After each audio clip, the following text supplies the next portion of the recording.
በኢትዮጵያ የመጀመሪያው ኤሮስፔስ ሳይንቲስት ማን ናቸው ብለን ብትጠይቅ መልሱ ዶክተር ኢንጂነር ቅጣው እጅጉ ናቸው። ከዓለማችን ጥቂት ዕውቅ የኤሮስፔስ ሳይንቲስቶች አንዱ ለመሆን የበቁት ዶክተር ኢንጂነር ቅጣው እጅጉ እንደ ኢትዮጵያን አቆጣጠር የካቲት 16 በ1940 በቀድሞ ጠቅላይ ግዛት ክፍለ ሀገር በቦንጋ ከተማ ተወለዱ። በወቅቱ የከፋ ክፍለ ሀገር ዋና ከተማ ጅማ ነበረች።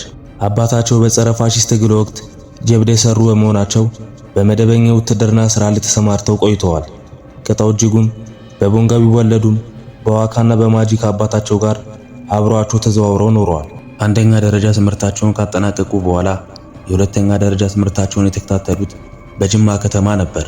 የሁለተኛ ደረጃ ትምህርታቸውን ካጠናቀቁ በኋላ ባህር ዳር ፖሊቴክኒክ ኢንስቲትዩት ተቀላቀሉ። አስከትሎም እንደ አውሮፓውያን አቆጣጠር በ1966 በመጀመሪያ ክፍላቸው ቶፕ ስቱደንት በመሆን በሜካኒካል ምህንድስና፣ በልዩ ጥናት፣ በግብርና ቴክኖሎጂ ዲፕሎማቸውን አገኙ። ከምርቃታቸው በኋላም በኢትዮጵያ ውስጥ በእርሻ መኪናዎች ጥገና ለ2 ዓመት አገለገሉ። እንደ አውሮፓውያን አቆጣጠር ከ1972 ጃፓኒስ ኦቨርሲዝ ቴክኒካል አሶሲዬሽን የውጭ ትምህርት ዕድል በማግኘት ለከፍተኛ ትምህርት ወደ ጃፓን ሄዱ። በመቀጠልም በሂሮሺማ ዩኒቨርሲቲ በአውቶሞቲቭ ምህንድስና እንዲሁም በኦሳካ ዩኒቨርሲቲ በቋንቋ ኢኮኖሚክስ ጥናት የተለያዩ ዲግሪያቸውን አገኙ። በእነዚህ ሁለት ዩኒቨርሲቲዎች በከፍተኛ ውጤት ከተመረቁ በኋላ ወደ አሜሪካ ሀገር በነጻ ትምህርት ዕድል በማግኘት ወደዛ አቀኑ። በአሜሪካ ሀገርም ከተለያዩ ዩኒቨርሲቲዎች ከአውቶሞቲቭ ኢንጂነሪንግ እና ስፔስ ሲስተም የቢኤስሲ እና ኤምኤስሲ ዲግሪያቸውን አግኝተዋል። በመቀጠልም በርካታ ጥናቶችን በማከናወን እንዲሁም የተለያዩ ስልጠናዎችና የተግባር ልምዶችን በመውሰድ በማስተር ኦፍ ቢዝነስ አድሚኒስትሬሽን ወይም ኤምቢኤ በ1979 ዲግሪያቸውን አገኙ። ከዛም ካሊፎርኒያ በሚገኘው ከኖርዝሮፕ ዩኒቨርሲቲ በስፔስ ቬሂክል ሲስተም ኢንጂነሪንግ የከፍተኛ ዲግሪ ዶክትሬት ዲግሪ ማዕረግን አገኙ። ትምህርታቸውንና ምርምራቸውን ካጠናቀቁ በኋላ እንደ አውሮፓውያን አቆጣጠር በ1970ዎቹ ማቅረቢያ ላይ የአሜሪካ ጠፈር ምርምር ጣቢያ ናሳ ውስጥ በሲስተም ኢንጂነሪንግ እና ስፔስ ሪሰርች ሳይንቲስት ሆነው ስራቸውን ጀመሩ። ከዛም ከተለያዩ ሳይንቲስቶች ጋር አብሮ በመሆን ለእኛም ዓለም ፕላኔተርዝ እና ለተቀሩት ፕላኔቶች የምርምር ሳይንስ ፕላኔታሪ ሳይንስ ሪሰርች ኤንድ ኤክስፕሎሬሽን በሚረዱ የጠፈር ሮኬቶችና መንኮራኩሮችን መስራት ቻሉ።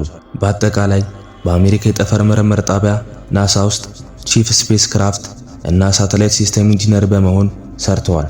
ወደ ማርስና ጁፒተር የሚላኩ 2 ኤሮስፔስ መንኮራኩሮችን በመንደፍ አድናቆትን አግኝተዋል።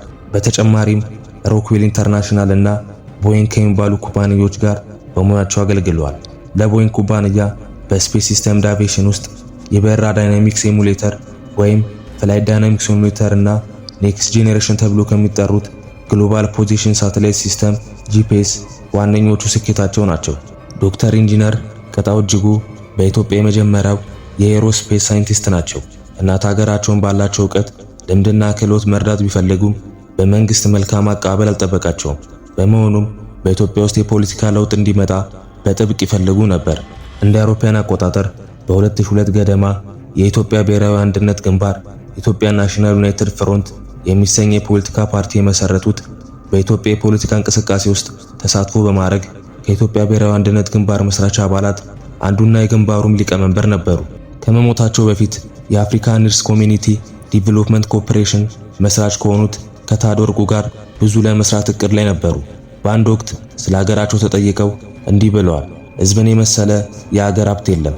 ሀገር ልትዳበር የምትችለው የሀገር ንቁ ሀብት የሆነው ህዝብ ሊዳበር ሲችል ነው።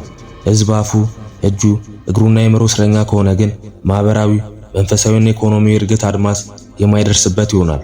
ሁሌም ቢሆን ጠቃሚ የሆነውን ዕውቀታቸውን ለሀገራቸው፣ ለሀገር አፍሪካና ለህዝባቸው ለማዋልና ለመጥቀም ጥብቅ ፍላጎት ነበራቸው።